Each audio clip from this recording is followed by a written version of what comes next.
So we have some interesting stories coming out of WWE today, especially, as always, coming out of Monday Night Raw last night. So let's get straight into today's stories. Specifically, let's start by talking about Jeff Hardy. Now, obviously, Jeff Hardy did compete last night on Monday Night Raw. Hardy is a former WWE champion, former WWE World Heavyweight champion, and it looks like he could be in the company for a while, as his contract is not coming up and not coming to an end anytime soon. Now, this is a bit of a weird story because obviously last week, the story is that last week on WWE Main Event, Jeff Hardy returned to WWE television. He'd been off a while, he'd been having some family issues. His father unfortunately passed away, so he returned to WWE television last week on Main Event alongside the returning Jinder Mahal, who had obviously been off of television for close to a year, longer. If you count prior to that, he had an injury, he got the injury in 2019. He was off of TV for pretty much the entirety of 2020, came back in 2020, but the knee injury flared up once again. He had to get another surgery, so he's been off of television for a while. Now, last week on Main Event, he faced off against Jeff Hardy. Jinder Mahal defeated Jeff Hardy on a program, Main Event, that not a lot of people watch, and a lot of people thought, well, that is really, really odd. Very strange. Does that mean that Jeff Hardy's contract's expiring soon? Is he set to leave WWE? What's going on? Well, of course, last night on Monday Night Raw, we saw the same thing. We saw the exact same thing in that Jinder Mahal returned to Monday Night Raw. He defeated Jeff Hardy in the same vein that he did on Main Event last week, and it led to some people saying, well, is Jeff Hardy's contract coming to an end? There had been some speculation. I myself had seen some reports and some videos last week talking that, oh, Jeff Hardy, he's in negotiations with WWE, these negotiations aren't going well, etc., etc. And it was a big eye roll for me because I felt like at the time that these people reporting these things were ignoring facts. You can try and come up with your own narratives and that kind of thing, but once you start ignoring facts and ignoring things that Jeff Hardy himself had said last year on various interviews, you would know Jeff Hardy re-signed with WWE last year. He isn't going anywhere anytime soon, and PW Insider have backed this up and said that he's got plenty of time remaining on his deal. Now, this is a quote that PW Insider said, quote, since the usage of Jeff Hardy the last few weeks appearing on WWE Main Event, followed by his loss tonight on Raw, seems to have sparked some conversations about whether his WWE contract is coming to an end. And we are told by a WWE source that Hardy has, quote, a good chunk of time left on his deal, as he acknowledged last year that he had signed a new deal with the company. At the time, PWInsider.com was told that the new deal was at the 2 to 3 year range. So Hardy isn't going anywhere anytime soon. I know that Matt Hardy on Twitter has teased about reforming the Hardy Boys in AEW and has teased about possibly teaming up with his brother again once his career ends, rather. That is a possibility. That's absolutely a possibility. But the idea that Jeff Hardy is being booked badly on WWE television at the moment because his contract's expiring or that kind of stuff, it's just not true. It's just not true. And that's because Jeff Hardy, in an interview, I think it was with BT Sport last year, it was around the time he was being featured quite prominently on SmackDown during his disastrous feud with Sheamus, which I really didn't like, focusing in on his addictions and his demons and all that kind of stuff. Jeff Hardy did an interview with BT Sport. They asked him about the future. They asked him specifically about the No More Words theme song, and Jeff Hardy said the No More Words theme song will return once fans return to the arena. That was part of the reason I signed a new contract. He referenced signing a new contract, and again, the report at the time was that it was 2 to 3 years. So I don't really know where this conversation or this discussion has come from, saying that how Hardy's on the way out of WWE and his contract's expiring soon. That's just not the case. Now, one could argue it's even more disturbing and it's even more frustrating that there's nothing wrong with Jeff Hardy's contract and it's not expiring anytime soon. WWE is just booking him badly. I think that's worse, isn't it? The worst thing is that it would almost be justified or at least understandable if WWE is booking Hardy to put over all of these talents. And you would say, well, his contract's coming up, he's doing the jobs as he leaves the territory, that kind of stuff. That would make sense. That's not happening. That's not happening. They're just booking Jeff Hardy really badly. And don't get me wrong, I know at this point in his career, Jeff Hardy's no spring chicken, and I know that he has had the addiction problems in the past, and I do know that there might be a concern whether it comes to reliability or can he stay sober, whatever. But they had no problem pushing him last year, Jeff Hardy, when they needed him the most, by the way, because they had so many big stars off of WWE television at the time because of the pandemic, whether it was Roman Reigns or whether it was whoever they couldn't have on television during that period of time. For better or for worse, Jeff Hardy stepped up and was featured on SmackDown. And it's just such a fall from grace, isn't it, that you can go from a situation where last year on SmackDown he's featured in one of the top feuds on the show to now where he can barely get on Monday Night Raw. He's on main event, and when he is on Raw, he's losing to Jinder Mahal. Don't get me wrong, it's not a case of I'm not a fan of Jinder Mahal, or putting over Jinder Mahal is not a bad thing, but it's just typical WWE, isn't it? That Jeff Hardy versus Jinder Mahal happened on main event last week, and a lot of people said, really, Jinder Mahal, Jeff Hardy on main event? That doesn't look very good. What's going on there? And then WWE goes, you know what, you were right. Jinder, let's do it on Raw instead, and people get angry again. I think it's WWE trolling people at this point. I really do. Anyway, let's move on. Speaking of Raw last night, this is a really interesting report, and talk about an eye opener. The Velveteen Dream, NXT superstar, could he be headed to Monday Night Raw in the near future? Well, Dave Meltzer of the Wrestling Observer newsletter has reported that the Velveteen Dream was spotted backstage last night at WWE RAW. Now, of course, while being backstage at a WWE event, a TV taping or whatever, doesn't guarantee an appearance on the show. It's just very interesting considering that the Velveteen Dream certainly hasn't been seen on WWE NXT television in several months at this point, and I guess it wouldn't come as a huge surprise if the Velveteen Dream at some point did head to one of the shows on the main roster, but certainly the reason that this story is a big story isn't because of a NXT superstar getting a call-up or anything like that. It's the controversy that will inevitably come with the Velveteen Dream just sticking around with WWE in general. Velveteen Dream was heavily involved in last year's hashtag speaking out allegations, although we must say that no charges were filed against him. Despite that, the WWE Universe and many pro wrestling fans in general have been very vocal on social media each time he has been on WWE programming since the incidents were raised. This most likely explains his absence from the Black and Gold brand in recent months. There have been, again, multiple allegations against him regarding minors, males and females and all that kind of stuff. And don't get me wrong, I am an advocate of innocent until proven guilty, and I understand that in these situations, at the end of the day, they are allegations. The issue is, and this has been my stance of the speaking out movement since it happened last summer, is that for people to write off these allegations and say, well, where's the evidence? There never is any evidence. If it's one person's account versus another, where is the evidence? It's the only evidence is going to be people's recollection of it. That's the problem. And I'm not saying that the Velveteen Dream is guilty by any stretch of the imaginations, but there are multiple allegations out there against him, and WWE's reaction to this has hardly been stellar, has it? Every time it was brought up by journalists when they were talking to Triple H would get defensive, back off, and say, we did an investigation, we didn't find anything, move on. And then every time a new allegation would come out, he would say, we did an investigation, nothing was found, move on. And then the people that had raised these allegations were then asked, well, did WWE contact you? Have you been spoken to by WWE? They would go, nope, haven't heard anything, nobody asked me. So where is the due diligence by WWE? And it's just this kind of steadfast persistence of sticking with the Velveteen Dream throughout all of this that feels really odd, because every time, as I mentioned, he is on WWE television, when it was NXT, and he hasn't been on there for a while, and that every time he was on WWE television, everyone just sort of rolled their eyes and said, you know what, it's tainted the vision. It's tainted the vision here, and it's really difficult for me to watch a Velveteen Dream match, promo, whatever. It's just difficult to watch, knowing what was lingering in the background when it came to him. Now, he was involved in a car accident last year, wasn't he? And he was taken off television for that.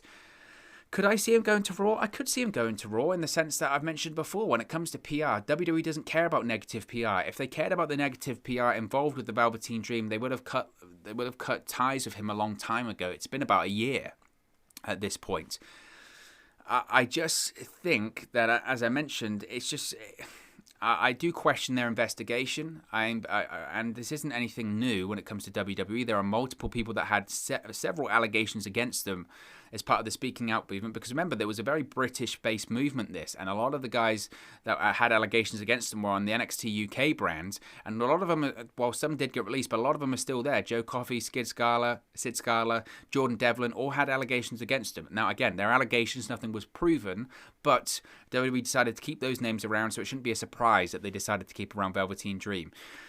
Does he go to Raw? I don't know. Just because he's backstage, look, they're doing a residency in Tampa. Obviously, WWE are based out of Florida. They're based out of Tampa anyway, or Orlando. It's hardly a big drive or a big journey. So who knows? Who knows when it comes to the Velveteen Dream? All I know is that if he does get called up, if and when he does get called up, there's going to be another storm coming. There's going to obviously be another storm coming, and what that looks like, I don't know. But it's just an eye roller. It's an absolute eye roller. Now, speaking of the summer, speaking of SummerSlam, we do have a bit of an update when it comes to a possible SummerSlam location. Of course, there's been lots of discussions about where SummerSlam will be located this year. There have been lots of reports that WWE does intend for the event to have live fans in attendance once again after WrestleMania, but also serve as a kickstart to live touring. This comes on the back of the heels of AEW announcing their return to live touring in July. Now, as previously reported, this year's SummerSlam is scheduled for Sunday, August 22nd. The location for the event, though, has not been confirmed as of yet, but it has been reported that WWE is considering outdoor stadium settings in Texas and Phoenix, Arizona. But on the latest edition of the Wrestling Observer radio show, Dave Meltzer revealed that Madison Square Garden has also been considered for SummerSlam. The location is reportedly not set in stone just yet, but it is an idea that is being considered. As I mentioned, also this week, AEW announced a return to touring in July in Texas, Miami, Louisiana, and Missouri. Each event will be in compliance with local COVID-19 protocols. WWE has not officially announced any plans to return to touring as of yet. However, as 35% of the US are fully vaccinated, and as many more states are slowly starting to open up for business, many are expecting WWE to also make an announcement regarding touring in the near future. Of course, if WWE returned to Madison Square Garden, that would be fantastic, wouldn't it? It'd be great. Madison Square Garden, it's the mecca for WWE. It's the mecca for professional wrestling. It's WWE's home away from home. They haven't done many live televised events in the previous years because of the expense. I think the last televised events inside Madison Square Garden were the back-to-back TV tapings they did in 2019. They did a Raw and then they did a SmackDown. Raw had Steve Austin return. SmackDown had The Undertaker return for those shows. If SummerSlam can be in there, it would be great. Again, I don't know what that looks like. I felt that an outdoor setting was more feasible, considering that, yes, we are in the pandemic. And yes, I know people are getting vaccinated, but there still does, as AEW said, there still does have to be some compliance with COVID-19 protocols for that state. If they ran Madison Square Garden, one would think it would be at a reduced capacity with still social distancing policies in place, mask mandates, a proof of vaccination, or at least a signing of a waiver that you weren't going to hold WWE liable or responsible, or Madison Square Garden responsible if you caught COVID-19. So I don't know. I think if WWE could pull it off, they would want to, considering that if they're using this as a real restart for their programming, for touring, all that kind of stuff, what better place to restart than their home away from home, Madison Square Garden? I just think that whilst that may look good on the face of things, if WWE realizes they can run a stadium and possibly get 30 or 40,000 people in there, which is a lot, don't get me wrong, I think that's way too many, but if WWE thinks they can get that many people in there, they'll go where the money goes. WWE doesn't tend to look at image as opposed to money. If they think they can run a show in Texas that can be a stadium show that they think they can get more money out of, I think they'll go towards Texas, especially considering they can use it as a sort of kickoff point to the road to WrestleMania, which is going to be in Arlington, Texas in AT&T Stadium next year. I think that makes the most sense. But look, if they go to Madison Square Garden, of course, as a WWE fan and a wrestling nerd, that would be fantastic, wouldn't it? Now, going back to Raw last night, the Raw match finish for Humberto Carrillo and Sheamus saw an impromptu ending. Last night's edition of Raw saw Humberto Carrillo versus United States champion Sheamus end with an awkward finish after taking a bad bump at ringside. The match abruptly ended after Carrillo delivered a sunset flip powerbomb from the apron to the floor. Sheamus landed hard on Carrillo's knee and Carrillo signaled for the referee. He was then checked on by the referee, leading to the finish, which appeared to be a no contest. It should be noted that Sheamus did have his arm raised, though, after the match. Now, the finish, this is according to Fightful Select, which of course is their Patreon service. Be sure to check that out. The finish that we saw on Raw last night was not the planned finish, according to Fightful Select, and we do have an update as to the condition for Humberto Carrillo. Carrillo is said to be alright after the bad bump that abruptly ended Monday Night Raw's match between him and the United States champion Sheamus. In an update, multiple sources at Raw have reported that Carrillo was said to be okay after the bad finish, according to PW Insider. There is no word yet on if he was checked out for any injury or if he'll miss any ring time. It was reported earlier, as I mentioned, this was not the planned finish for the match. There had been some speculation on the actual finish to the match, as Sheamus had his arm raised by the referee after the bout was stopped. stopped. The official WWE website notes that Sheamus won the match via a referee stoppage. So there you go. It was a nasty landing, and here's hoping that it was just a precautionary reason for them to end the match. You would really feel for Humberto Carrillo, wouldn't you, considering that he obviously has transformed or improved his physique in recent weeks. He's been featured way more on WWE television than he has for a long time. Obviously, he's in a feud with Sheamus for the United States Championship. You would really sympathize if now, just in this time that he is starting to be featured again on television and he's done all this work on his body, that he would suddenly have to go down with an injury. So here's hoping, fingers crossed, that it was just a precautionary measure. We have seen in the past that matches get stopped for concerns of an injury or something like that, and they can come back next week. So here's hoping that's the case for Humberto Carrillo. I do want to continue with Monday Night Raw last night and talk about the KARRION KROSS appearance in the form of a taped vignette hyping up this week's episode of NXT on the USA Network. WWE NXT champion KARRION KROSS and SCARLETT issued a warning to the way in a new promo that aired during last night's edition of Monday Night Raw on the USA Network. Now, KROSS had taken to Twitter before the show and fueled rumors and speculation when he teased that he and SCARLETT might have something to say during the broadcast, and we saw that on Raw last night. KROSS and SCARLETT ended up appearing in a promo to push tonight's episode of NXT on the USA Network, issuing a warning to Austin Theory and the NXT North American champion Johnny Gargano as he prepares to face Theory in a non-title match. The KROSS versus Theory match was announced on last week's NXT show, which later featured a segment where KROSS was confronted by Finn Balor, Kyle O'Reilly, and Pete Dunne, who all made it clear that they wanted the next NXT Championship opportunity. The segment ended with Gargano and Theory double-teaming KARRION KROSS to lay him out. KROSS versus Theory was originally announced after Theory disrespected SCARLETT while in the office of NXT General Manager William Regal earlier on in the show. Now, it's likely that we will see more storyline-specific NXT promos to air during Monday Night Raw each week, as has been reported that with NXT moving to Tuesday nights, WWE officials wanted to capitalize on having Raw as the lead-in each week on the USA Network. Now, I don't know about you, I obviously really enjoyed seeing KARRION KROSS on Monday Night Raw's broadcast. I know that people have said that it's the beginning of NXT using Raw as a lead-in. I think that's kind of ridiculous, to be honest, because Raw is not a lead-in to NXT because on a different night. A lead-in is the show that's on before you, and I know Triple H tried to frame that when he was talking to the NXT roster, saying, look, Raw is our new lead-in and all this kind of stuff. And it's like, well, no, it's not. It's not the lead-in for the show because it's not. It's on a different night. I think it's a way of trying to get more people to watch NXT, obviously on Tuesdays, not because it's a lead-in, because they've got no competition, and it's trying to tell the fans that maybe we're AEW fans, look, if you're an AEW fan but you watch Raw and you didn't watch NXT on Wednesdays, maybe you should watch them on Tuesdays. Look at the talent we have. I think also it's maybe, and maybe this is me looking too much into it, I think possibly it could be seen as a situation of WWE saying, look, we're going to slowly introduce KARRION KROSS to this audience on Monday Night Raw because maybe after SummerSlam, KARRION KROSS is going to come up to the main roster.